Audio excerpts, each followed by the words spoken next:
Julia et Maud, si vous deviez restituer le travail que vous avez fait, comment vous l'expliqueriez? En fait, on a été visiter un centre de vie à Gare-de-Gers, qui est une ancienne église, mais qui a été désacralisée. Et on a réalisé des maquettes de sculptures qui pourraient se trouver devant le centre de vie. On a aussi travaillé sur Jan Sims, qui est un photographe qui a pris des photos qui représentent son exil et lors de l'apartheid en Afrique du Sud. Le musée Fernand Léger, et on a vu les différentes œuvres qu'il a faites. Vous avez intégré ça en français? Dans la poésie, en fait, on a inventé des poèmes ou des textes en rapport avec ce qu'on avait vu ou les monuments qu'on avait visités, etc. On a tapé ces textes sur les tablettes et on a fait des montages avec des logiciels pour modifier le texte et les images et pour faire des réalités augmentées.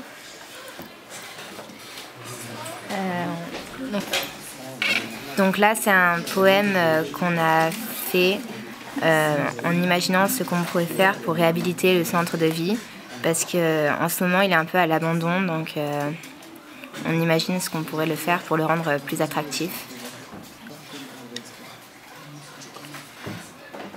Donc là, c'est l'hôtel avec l'hôtel. Donc là, il y a du marbre translucide qui sert de fenêtre. Ce bâtiment est sans ornementation et donc ça c'est l'architecte qui nous a fait visiter. À la base c'était censé être un lieu de culte où plusieurs religions pouvaient se retrouver dans le partage, mais le projet a été abandonné et le lieu a été désacralisé. Donc le sol est en béton brut et tout est symétrique. Tout est symétrique et la façade, elle est composée de marbre, de granit et de béton brut. Et sans ornementation parce que c'est un crime. Que dans l'architecture moderne, tout doit être épuré et simple. C'est la poésie cubiste où ils enlèvent la déponctuation, et ces poèmes ils rendent compte de la modernité avec la poésie transsibérienne du Blaise Cendrars, c'est le voyage ferroviaire, et les poèmes à vous d'Apollinaire, c'est des poèmes que Apollinaire écrivait à l'église pendant la guerre, et il a aussi fait des calligrammes parce qu'il ne se souvenait plus de son visage, et c'était pour essayer de s'en rappeler, et il lui a ensuite envoyé. Pour cette maquette, on a essayé de représenter les 5 pointes de l'architecture moderne, donc le toit terrasse, les pilotis, la fenêtre bandeau qui est derrière, la façade libre et la promenade architecturale. Brunelleschi qui a créé une tablette et il demandait aux personnes de regarder à travers un trou, et ces personnes voyaient un paysage en perspective, et comme c'était la première fois que la perspective existait, pour ne pas trop choquer ces personnes, il a réalisé un ciel en papier d'aluminium pour montrer que c'était qu'une image. Oui, aussi parce qu'ils avaient le même monument dessiné en face d'eux. Donc dans la maquette qu'on a réalisée, on a mis des marqueurs, et ensuite avec un logiciel sur la tablette, on choisit un texte et une image qu'on a fait auparavant, et ça apparaît, on peut la modifier et faire apparaître sur la tablette. La réalité augmentée allie les textes et l'image et permet de faire la liaison entre les deux.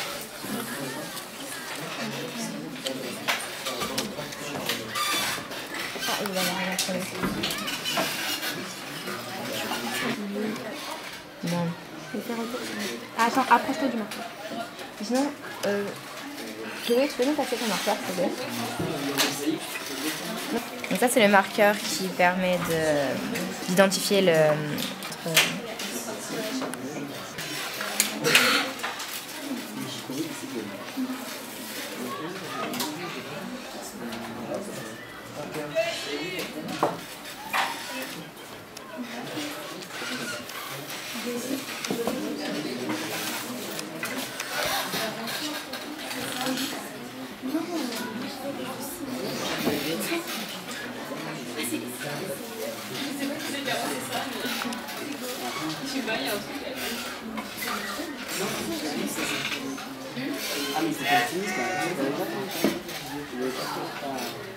Donc cette année, on a visité le centre de vie de Sophia Antipolis et on a été guidé par un architecte qui nous a expliqué les fonctions de ce bâtiment, les questions autour de l'architecture moderne, tout ça. Alors on a pris des photos et des notes lors de la visite de ce bâtiment.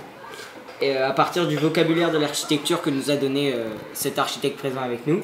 Et on a mis du texte sur des photos et de la même façon on a mis des photos sur du texte. Alors le bâtiment du centre de vie c'était une ancienne église, enfin une salle de réception qui est construite avec du béton et du béton brut. Et Donc en haut, on est allé à l'étage et il y avait un lieu de culte, mais qui a été désacralisé. Et on voyait du marbre translucide, un autel, et voilà. Vu qu'il y avait de la clarté tout autour, mais que le bâtiment il était totalement symétrique, et on pouvait le séparer en deux. L'église et le centre de vie, c'était des lieux totalement différents, qui étaient divisés en deux. On a même vu que le centre de vie est très ouvert. Voilà. Ouais, il est ouvert vers le ciel car Le Corbusier considéré comme l'espace inconcevable jusqu'ici insaisi. À partir des photos qu'on avait prises pendant la visite, on a pu, grâce aux tablettes et à des applications, on a pu les modifier pour faire des photos augmentées. Du coup, on y a rajouté du texte et on pouvait le mettre sous la forme qu'on voulait, comme là, tout ça. Et on a écrit un poème aussi. Ces phrases et ce poème, ils s'intègrent totalement dans l'environnement auquel il correspond. On a aussi étudié des grands poètes tels que Apollinaire et Blaise Cendrars, et leur procédé d'écriture, comme pour Blaise Cendrars, des ponctuations, la fragmentation des textes et surtout les associations d'images avec les textes. C'est un dispositif pour montrer l'intérieur du centre de vie qui est fermé, et ça on a fait à la façon de Brunelleschi. C'est un architecte de la Renaissance qui a inventé la perspective et qui a changé le regard du spectateur grâce à sa tablette, sa tavoletta. Donc depuis le début de ce projet, on s'est posé la question de l'ornementation de Adolf Lost, qui a dit que l'ornementation était un crime. Et donc après on a fait des maquettes et on a étudié le volume, les formes libres, des formes simples comme les cylindres. Les cubes. C'était des espaces clos, ouverts, avec de la symétrie, une ornementation et un équilibre. Donc sur les maquettes, on a placé des marqueurs pour faire une ouverture. Donc ces ouvertures, elles font penser au marbre translucide du centre de vie. Alors après, on a étudié les 5 points incontournables de l'architecture selon Le Corbusier. Donc il y avait les fenêtres en bandeau, les toits terrasses, les poteaux-poutres, la promenade architecturale. Et avec le logiciel Augmente des tablettes, on a pu faire des images augmentées et où, grâce au capteur, ça affichait des images qu'on avait déjà prises. Donc la perspective, ça donne juste une vision du monde, alors que la réalité augmentée, ça change de monde.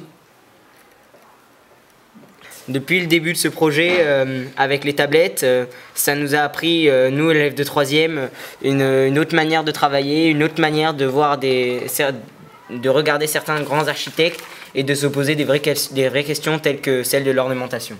En français, on a pu étudier des poèmes d'autres poètes qui utilisent des ponctuations, tout ça et... La fragmentation. Et donc on pourrait imaginer d'utiliser cette réalité augmentée chez le coiffeur ou dans un restaurant pour afficher les menus.